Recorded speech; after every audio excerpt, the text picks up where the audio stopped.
तो कहानी के शुरुआत में हमें तबाह हुआ दुनिया को दिखाया गया और बताया जाता है कि उस दुनिया की तबाही के पीछे एक बहुत बड़ा मेट्रॉइड था जो जमीन से जोर से टकराया और सब कुछ जलकर राख में तब्दील हो गया। इस तबाही के बाद अब बस इस जमीन पर एक छोटा सा शहर के साथ कुछ सर्वाइवर्स बचे हुए हैं। ये सभी लोग एक चर्च के फॉलोअर हैं, जिस चर्च के पृष्ठ का नाम पेट्रियार्क था। यहाँ के रूल्स बहुत ही टाइट हैं और उस रूल को सभी को किसी भी हाल में मानने पड़ते हैं। उसी शहर में ग्रे नाम की एक विच भी है। विच हर किसी की भी विश को पूरा कर देती है, इसीलिए चर्च के लोगों को लगने लग गया है कि कहीं उनके ही लोग भागकर ग्रे के साथ मिलकर एक नई कम्युनिटी ना बना लें। इसीलिए पेट्रियार्क अपने इन्फोर्सर कमांडर से ग्रे को फांसी देने का हुक्म दे देता है। इन्फोर्सर यहाँ के लोगों के सामने ग्रे को फांसी देती है। उसके पैर के नीचे लकड़ी, जिसके सहारे वो अभी तक बची हुई थी, अपने पैर से मार देती है और जैसे ही इन्फोर्सर वहाँ से जाती है तब यहाँ पर ग्रे अपना जादू दिखाती है। वो इन्फोर्सर के ही एक सोल्जर को हिप्नोटाइज कर लेती है। उसे इल्यूजन दिखाने लग जाती है कि जैसे वही ही उस फांसी पर चढ़ा हो और अपने आप को बचाने के लिए वो अपने रस्सी पर गोली चला देता है। लेकिन सच्चाई तो यह था कि गोली ग्रे के रस्सी पर चली थी और ग्रे फांसी से आजाद हो जाती है। उसके बाद ग्रे उसे दोबारा से एक इल्यूजन दिखाती है जिसमें ग्रे उसके पास आ रही थी। ग्रे को मारने के लिए वो गोली चला देता है, लेकिन देखने को मिला कि असल में ये गोली उसने अपने ही एक साथी को मौत के घाट उतार दिया। यह देखकर इन्फोर्सर उसके पीछे आई और सबसे पहले उसने इस सिपाही को ही मार डाला था। ग्रे के पोजीशन में आ चुका था। इसके बाद इन्होंने घर ग्रे को हर जगह ढूंढा, लेकिन ग्रे इन्हें कहीं पर भी नहीं मिली। ग्रे तो इधर ही कहीं छुपी थी, लेकिन उसने इन सारे लोगों को इस तरह से दिखाया कि ग्रे यहाँ नहीं है और फिर यहाँ रुककर उसने एक एक करके इन्फोर्सर के सभी सोल्जर्स को मारते चली गई। उसने इन्फोर्सर के गले पर जब चाकू रखा तो इन्फोर्सर ने कहा कि मार दो मुझे, लेकिन गला काटने की बजाय उसने उसी को फांसी पर चढ़ाते हुए यहाँ से निकल ली। सीन को यहाँ से सीधा शिफ्ट करके बॉयस को दिखाया जाता है और वो एक टर्नल के करीब से होता हुआ गुजर रहा था तो अचानक से बहुत सारे डाकू उसके ऊपर हमला कर देते हैं। एक डाकू उसी की ही गन को उसी के घोड़े से उतारने की कोशिश करता है कि तभी एकदम अचानक से दो मुंह वाला सांप उस डाकू के ऊपर हमला करके उसे डंस लेता है। इसके बाद बॉयस बाकी के बचे हुए डाकुओं से लड़ने लग जाता है। किसी को अपने स्किल से फाइट करते हुए मारता है तो किसी को अपनी बंदूक से शूट करके उनकी जानें ले लेता है और इस तरह से सब कुछ मैनेज करने पर हमें पता चलता है कि बॉयस कोई आम इंसान नहीं था। वो एक बाउंटी हंटर था और अपने काम को बहुत ही अच्छे से करता था। दूसरी तरफ हमें दोबारा से ग्रे को दिखाया जाता है, जिसके पास यहाँ की रानी के साथ उसके खास आदमी मिलने के लिए आते हैं। असल में क्वीन ग्रे से चाहती थी कि वो उसके लिए एक शेप शिफ्टर की पावर को लेकर आए। ग्रे भी इसके लिए क्वीन से भारी कीमत मांगती है और कहने लगी कि मैं ये तुम्हारा काम आने वाले फुल मून तक करूंगी, जिसके आने में सिर्फ 6 दिन ही रह चुके थे। ये दोनों यहाँ से चले जाते हैं। वो कुछ ही टाइम के बाद यहाँ पर क्वीन का एक खास आदमी बाहर आता है और ग्रे से क्वीन के काम को करने से मना करता है, क्योंकि उसे लग रहा था कि क्वीन जो करना चाह रही है वो दरअसल बिल्कुल भी ठीक नहीं है। हैरानी की बात तो यह था कि ग्रे उसकी भी बात मान गई थी। हालांकि ग्रे इस आदमी की भी बात को नहीं मानना चाहती थी, लेकिन क्योंकि उसके ऊपर एक कर्ज था, एक श्राप था कि वो किसी को भी विश को मना नहीं कर सकती थी, तो उसने इस आदमी की भी विश को मान लिया। अब आगे कहानी में ट्विस्ट तो आने ही वाला है कि किस तरह से ग्रे इन दोनों अपोजिट विश को मैनेज करेगी। अब वो अपने पावर्स से पूरे लॉस्ट लैंड में शेप शिफ्टर को ढूंढने लग जाती है जिसे उसे मारना है। वो अपने विजन में देख पाती है कि बहुत से लोग शेप शिफ्टर का शिकार करने के लिए आए थे, लेकिन फिर ये सभी उसी का शिकार बनकर रह गए। इन सभी को मार देने के बाद शेप शिफ्टर ने एक बहुत ही जोरदार दहाड़ मारी, जिससे डरकर ग्रे का जादू टूट जाता है। सीन काटकर हमें क्वीन को दिखाया जाता है, जो इस टाइम किंग के पास थी। यहाँ पर पहली बार हमें किंग दिखाए गए, जो कि बहुत ही ज्यादा बीमार हो चुके हैं और बेड पर ही पड़े रहते हैं। ग्रे बॉयस से मिलने के लिए आती है, क्योंकि बॉयस यहाँ का सबसे अच्छा हंटर्स था और ग्रे को अपना मिशन पूरा करने के लिए उसे ऐसे ही किसी आदमी की जरूरत थी। वो उसे शेप शिफ्टर को मारने के लिए अच्छे पैसे देने की ऑफर करती है। ग्रे बॉयस के साथ खुद भी द लॉस्ट लैंड जाना चाहती थी, जहाँ पर उस शेप शिफ्टर का बिल है। असल में वो वहीं पर शेप शिफ्टर को मारकर उसकी ताकत को कैद किया जा सकता है। बॉयस पहले ही ग्रे को अलर्ट कर देता है कि ये रास्ता बहुत ही लंबा हो सकता है और इसमें बहुत ही खतरों का सामना करना पड़ सकता है। इस खतरे में कई तरह के डिमंस के साथ टूटे फूटे रास्ते भी होंगे, लेकिन ग्रे किसी भी तरह के इस मुश्किल रास्ते को पार करने के लिए तैयार थी।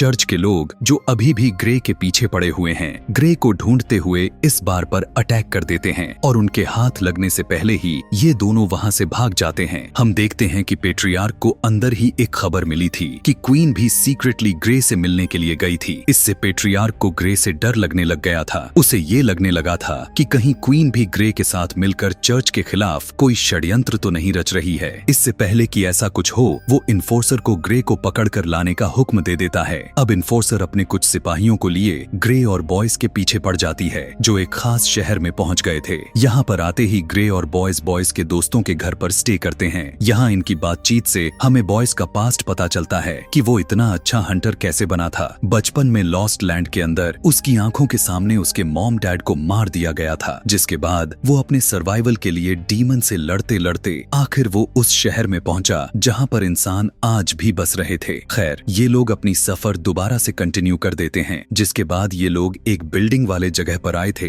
जहाँ से आगे का रास्ता इन्हें एक केबल से लटकता हुआ बस के जरिए पार करना था। लेकिन जैसे ही इन्होंने ऊपर की तरफ आते हैं तो इनका सामना इन्फोर्सर और उसके सिपाहियों से हो गया। दोनों विरोधी के बीच फाइट होने लग जाती है। बॉयज तो पहले से ही बहुत अच्छा हंटर के साथ फाइटर था। इधर ग्रे भी इनसे लड़ने के लिए अपनी जादुई पावर्स का इस्तेमाल करने लग गई थी। वो सबको हिप्नोटाइज करते ही उनके ऊपर वॉर कर देती है, जबकि दूसरी तरफ बॉयज किसी के ऊपर गन से तो किसी के ऊपर चाकू से धड़ाधड़ हमला करते चला जा रहा था। बहुत लड़ाइयां के बाद उन सभी सोल्जर को मार गिराता है और जब इन्हें लगता है कि अब टाइम आ चुका है तो ये दोनों जल्दी से केबल बस के ऊपर जंप करके जाने लग जाते हैं। लेकिन अभी भी बहुत से सिपाही इनके पीछे यहाँ पर भी आ चुके थे। बस के अंदर भी ग्रे बहुत से सोल्जर्स को मार गिराती है। इनमें फिर से जबरदस्त फाइट बस में ही शुरू हो जाती है, जबकि बस के अंदर बॉयज भी इन लोगों से लड़े जा रहा था। इन्फोर्सर यह देखती है कि ये दोनों तो इनके हाथ लग ही नहीं रहे, तो वो अपने सिपाहियों से इस बस के केबल को काटने को कह देती है। जैसे ही एक केबल टूटा बस डिसबैलेंस होकर नीचे गिर गई, लेकिन अभी भी वो एक चट्टानों के बीच लटके हुई थे। ग्रे अपने चाकू के सहारे से बस के ऊपर की तरफ आने की कोशिश करने लग जाती है, जबकि बॉयज इन सरकते हुए चट्टानों के ऊपर चढ़ रहा था। लेकिन तभी बस की दूसरी केबल भी काट दी गई और इनके पास जो उम्मीद बचा हुआ था अब वो भी खत्म हो गया। लेकिन वे दोनों अपने चाकू को इस्तेमाल में लेते हुए आखिरकार ऊपर चढ़ने में कामयाब हो गए। यह देखते हुए इन्फोर्सर ने अपनी स्नाइपर को निकालकर बॉयज को शूट करने की कोशिश की, लेकिन स्नाइपर के लेंस के जरिए ही ग्रे ने दोबारा से इन्फोर्सर को हिप्नोटाइज कर लिया। उन्हें ऐसा फील हुआ कि वो दोनों वहां से चले गए हैं और इस तरह उन दोनों का पीछा उन लोगों से बच गया। फाइट्स के दौरान बॉयज को एक गोली लग चुकी थी, जिसकी वजह से उसे बहुत ज्यादा दर्द हो रहा था। खुद ही बॉयज उस गोली को अपने शरीर से निकाल देता है और ग्रे अपने जख्मों पर टांके लगाती है। हमें क्वीन को दिखाया जाता है, जिसे पता चला है कि वो प्रेग्नेंट है। क्वीन को एक वारिस मिल चुका था, इसीलिए उसे किंग की अब और सहने की जरूरत नहीं थी। क्वीन का रवैया भी कुछ ठीक नहीं था। वो किंग से अलग भी होना चाहती है, लेकिन किंग से अलग होने पर जो उसे क्वीन की हैसियत से ताकत मिली है वो उसके पास से खत्म हो जाएगी। इसीलिए बिना रहम दिखाए फौरन से किंग को मार देती है और सबसे झूठ कह देती है कि उनकी बीमारी की वजह से उनकी मौत हो गई। इधर ये लोग अब एक ऐसे शहर में पहुंच चुके थे जहां इनके पीछे बहुत सारे डिमंस लग जाते हैं। ये अजीबो गरीब तरह के दिखने वाले क्रिएचर्स इंसानों के जैसे ही लग रही थी, लेकिन देखने में बहुत ही भयानक थी। इससे पहले कि ये ग्रे के ऊपर हमला कर देते बॉयज अपने चारों तरफ ऑयल फैलाकर वहां आग लगा देता है, क्योंकि उसे अच्छे से पता था कि आखिर इन क्रिएचर्स की कमजोरी क्या है। इन्हें आग से डर तो लगता था, लेकिन ये डिमन तो उनकी सोच से भी कई ज्यादा मात्रा में थी। वे सभी डिमंस जमीन के नीचे से निकल आए और आग को बुझाते हुए उनके करीब बढ़ने लग गए। अपने करीब आने वाले डिमंस को बॉयज मारने लग गया और इस तरह इतने सारे डिमंस के झुंड से बचे हुए दो इंसानों को देखकर इन सभी डिमंस के लीडर को बहुत ही ज्यादा हैरानी हुई और वो इनके सामने आ पहुंचा। उसको देखते ही ग्रे ने अपना जादू उसके ऊपर करने लग गई। उसने क्रिएचर्स के लीडर को हिप्नोटाइज करके इन सारे क्रिएचर्स को अपने से दूर करवाने का ऑर्डर दिलवाया, जिसके बाद मौका मिलते ही वो अपने हाथों से आग निकालती है और यहाँ पर सारे के सारे क्रिएचर जलकर राख में बदल जाते हैं और आखिरकार इनका पीछा छूट जाता है। आगे चलकर बॉयज उससे पूछने लगता है कि मुझे आग के बारे में पता ही नहीं था, तुमने वो आग कैसे जलाई थी? तब ग्रे ने उसे सच्चाई बताते हुए कहा कि असल में मैंने वहाँ पर कोई कोई आग नहीं जलाई थी, बस इन सारे डिमंस को इल्यूजन दिखाया था। डिमंस अपने सोच के साथ साथ उस आग के डर की वजह से ही मर गए। अब अगला शहर लॉस्ट लैंड था। कुछ देर की दूरी पर बॉयस उसे इस बार भी रोकता है और कहता है, आगे चलना बहुत ही ज्यादा खतरनाक है, तुम्हारी जान भी जा सकती है। अब ये बात करते हुए ब्रिज को पार ही कर रहे थे कि इन्होंने देखा इन्फोर्सर अपनी बहुत सारी आर्मी को लेकर इनके पीछे अभी भी लगी हुई थी। सामने इनके ब्रिज के अलावा कोई और रास्ता था भी नहीं। आखिर बचते तो बचते कैसे? तभी ग्रे को एक और आइडिया आता है। वो ब्रिज पर तेजी से भागने लग जाती है और इन्फोर्सर भी ट्रेन स्पीड ज्यादा करते हुए ग्रे को कुचलने का प्लान करने लग जाती है। लेकिन एक पॉइंट पर जाकर इन्फोर्सर को पता चलता है कि ये ब्रिज असल में टूटा हुआ था। उनकी ट्रेन की स्पीड इतनी तेज थी कि वे ब्रेक भी नहीं लगा पाए और ब्रिज के आखिरी पॉइंट पर पहुंचने पर ग्रे ने जंप लगा ली, जहां उसे नीचे लटके हुए बॉयस ने पकड़ लिया और उसकी जान तो बच गई। लेकिन इन्फोर्सर के साथ उसके सारे साथी अपनी जान से हाथ धो बैठे। यहाँ जब पेट्रियार्क को पता चलता है कि उसकी सभी साथी मारे गए तो उसे एक भयानक सा डर सताने लग गया। उसे लगने लगा कि वो जो अपने मजहब के नाम पर सबको अपना गुलाम बनाए बैठा है, ऐसा ना हो कि कोई ग्रे के साथ मिल जाए और उसकी ये ताकत उससे छीन लिया जाए। इसीलिए वो सारे गुलाम लोगों में यह जाहिर करने की कोशिश करने लग जाता है कि क्वीन ग्रे के साथ मिलकर इस जगह को बर्बाद करना चाहती है। क्वीन को जैसे ही इस बारे में खबर लगती है तो वो अब अपने एक खास आदमी से अपनी बात मनवाने का फैसला कर लेती है। उसे करीब करते हुए अपने प्यार के जाल में फंसाकर वो उसके जरिए पेट्रियार्क के साथ उसके सारे लोगों को जान से मरवा देती है। इधर दिखाया गया जहाँ पर शेप शिफ्टर रहता था। अभी कुछ ही देर में फुल मून भी होने ही वाला था। ग्रे ने देखा कि यहाँ पर बहुत सारे ह्यूमन स्कल्स रखे हुए थे।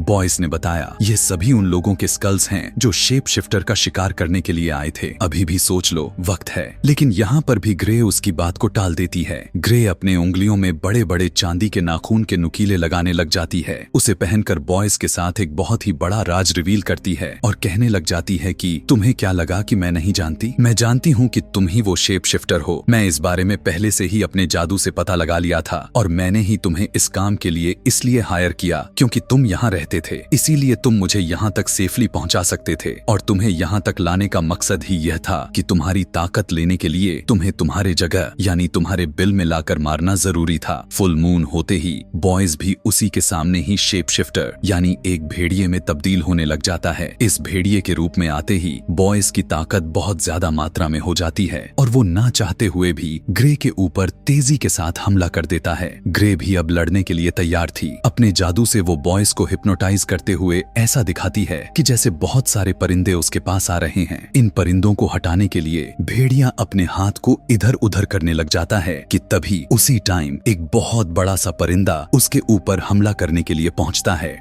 उससे बचने के लिए जैसे ही बॉयस पीछे होने लगा तो उसकी कमजोरी और उसके भटके हुए दिमाग का फायदा उठाते हुए ग्रे अपने चांदी के नाखून से उसके ऊपर हमला कर देती है। इतने में ही चांद भी बादलों के पीछे छुप जाता है और बॉयस की बॉडी इंसानी का रूप ले लेता है। ग्रे के हमले की वजह से वो फिलहाल के लिए बेहोश हुआ था। होश में आकर वो देखता है कि वो तो एक बड़ी जंजीरों से बंधा हुआ है। वो अपने आप को कमजोर फील कर रहा था। पता चला कि शेप शिफ्टर की कमजोरी असल में चांदी है और ग्रे ने उसे कमजोर करने के लिए एक बहुत ही अच्छा खेल खेला था। जब ग्रे ने उसके शरीर पर टांके लगाए तो उसके अंदर ही एक चांदी का सिक्का डाल दिया था जो अब उसकी बॉडी में रिएक्ट करके कमजोर बना रहा था। अब वो बॉयस से माफी मांगती है और कहने लग जाती है कि मैं जो करने जा रही हूँ वो तो मैं करना नहीं चाहती, लेकिन मैं अपने श्राप की वजह से मजबूर हूँ। वो उसकी जान लेनी ही वाली थी, लेकिन तभी बॉयस ने कहा कि मेरी भी एक विश है। बॉयस उससे विश करता है कि तुम मेरे पास ही रहो। दरअसल वो अब ग्रे से प्यार करने लग गया था। यह सुनकर ग्रे के आंखों में आंसू आने लग गए और उसने कहा कि हर विश की एक भारी कीमत भी चुकानी पड़ती है। बॉयस इसके लिए भी तैयार था, लेकिन ग्रे तो बुरी तरह से फंस चुकी थी। वो क्वीन की विश पूरी करती, क्वीन की खास आदमी की या फिर बॉयस की। जैसे ही फुल मून दोबारा से बादलों से बाहर निकलता है, बॉयस एक शेप शिफ्टर में बदल जाता है और बॉयस काफी बेदर्दी के साथ उसके सीने में अपना खंजर को स्टैब करते हुए उसे जान से मार देती है। जिसके बाद ये सीन यहीं पर कट हो जाता है और हमें अगली सुबह का सीन दिखाया जाता है। ग्रे के हाथ में हमें बॉयज की भेड़िए वाले खाल को दिखाया गया। ग्रे के वापस आते ही वो देखती है कि यहाँ के सारे लोग बहुत ज्यादा खुश थे, क्योंकि वे सभी चर्च के हुकूमत से काफी ज्यादा मात्रा में तंग आ चुके थे और उनके लिए उम्मीद की एक किरण सिर्फ ग्रे ही दिखाई दे रही थी। ग्रे के आते ही वो अपना विरोध करना शुरू कर देते हैं और सारे के सारे विद्रोही बन जाते हैं। चर्च के ऊपर सभी हमला करके उसके ऊपर का क्रॉस भी गिरा देते हैं। ग्रे अब सबसे पहले जाती है क्वीन के सबसे खास आदमी के पास। वो उसे बॉयज के खाल को देते हुए कहती है क्वीन को अपना खून इसके ऊपर डालना है, जिसके बाद इसकी ताकत उसके अंदर चली जाएगी। उसकी खाल पकड़ते हुए वो आदमी कहता है कि मैंने तो तुमसे विश मांगी थी कि तुम क्वीन की विश ना पूरी करना। तो ग्रे उसे यहाँ पर ट्विस्ट बताते हुए कहने लग जाती है कि क्वीन असल में शेप शिफ्टर बनकर बॉयज को पाना चाहती थी, लेकिन वो यह बिल्कुल भी नहीं जानती थी कि शेप शिफ्टर सिर्फ एक ही है और वो है बॉयज। क्वीन की शेप शिफ्टर बनाने के लिए बॉयज की ही मुझे जान लेनी पड़ी और तुम्हारा विश करने का मकसद था कि तुम्हें क्वीन मिल जाए। अब बॉयज मर चुका है तो क्वीन भी तुम्हारी हो चुकी है। अब जब क्वीन को यह हकीकत पता चलती है कि बॉयज मर गया तो वो पूरी तरह से टूट जाती है। उसे वो लम्हे याद आने लग गए जब बॉयज ने उस कहा था कि तुम मेरे तरह नहीं हो, मैं अपने ही तरह के किसी से शादी करना चाहता हूँ, न कि तुम्हारी तरह। और वजह भी यही है कि क्वीन ने शेप शिफ्टर बनने का फैसला किया था, लेकिन वो यह बात नहीं जानती थी कि अपने इस फैसले में वो बॉयज को ही खो डालेगी। वो पूरी रात इसी गम में डूबी रही। फुल मून होने तक उसने अपना रिचुअल कंप्लीट नहीं किया और सुबह की सूरज की रोशनी शेप शिफ्टर के खाल पर पड़ते ही वो खाल आग की तरह जलकर राख हो गई। अब क्वीन गुस्से में अपने खास आदमी जेरेस को ही मार डालती है, जो इस टाइम क्वीन के पास आया हुआ था। लेकिन बाहर जाने पर उसे एहसास हुआ कि उसने इमोशंस में आकर बहुत बड़ी गलती कर दी थी। उसने जेरेस को मार दिया है, जिसकी फौज के जरिए वो बाहर के लोगों से लड़ पाती, जिनसे बगावत कर पाती। यहीं से सीन को काटकर हमें बॉयज को दिखाया जाता है, जिसे सुबह होते ही होश आ गया था। वो जब मरा था तो एक शेप शिफ्टर में बदला हुआ था। उसकी जान उसकी खाल में ही थी, क्योंकि उसकी खाल का इस्तेमाल क्वीन ने नहीं किया तो उसकी जान दोबारा से बॉयज के अंदर चली गई और वो जीवित हो गया। गुस्से में बॉयज ग्रे के पास जाता है और उसकी गर्दन पर चाकू रख देता है। वो उससे सवाल करते हुए पूछने लगा कि तुमने आखिर मुझे क्यों मारा, हालांकि मैंने विश भी की थी कि तुम मेरे पास ही रहो। ग्रे उसे सच्चाई बताती है कि मैं फ्यूचर पहले से ही देख चुकी थी। मैं जानती थी क्वीन तुम्हारे पास रहने के लिए ही एक शेप शिफ्टर बनना चाहती है, जबकि क्वीन का खास आदमी भी उसे चाहता है। मैंने फ्यूचर में देख लिया था कि क्वीन तुम्हारी मरने के गम में अपने ही एक खास आदमी को डालेगी और तुम्हारी खाल नहीं उड़ेगी, जिससे तुम्हारी जान तुम्हारे अंदर वापस आ जाएगी। इस तरह से क्वीन के साथ उसके खास आदमी की और तुम्हारी तुम तीनों की विशेष पूरी हो जाएंगी। बॉयज यह जानकर बहुत ज्यादा हैरान हुआ और खुश भी था, क्योंकि अब ग्रे यानी जिससे वो प्यार करता था वो उसके साथ रहने वाली थी। यहीं से ये दोनों एक साथ निकल जाते हैं अपने एक नए मिशन के लिए और यहीं पर ये कहानी, ये मूवी भी खत्म हो जाती है। ऐसे ही और भी मूवी एक्सप्लेनेशन वीडियोस देखने के लिए कमेंट में नेक्स्ट लिखना ना भूलें। Thanks for watching.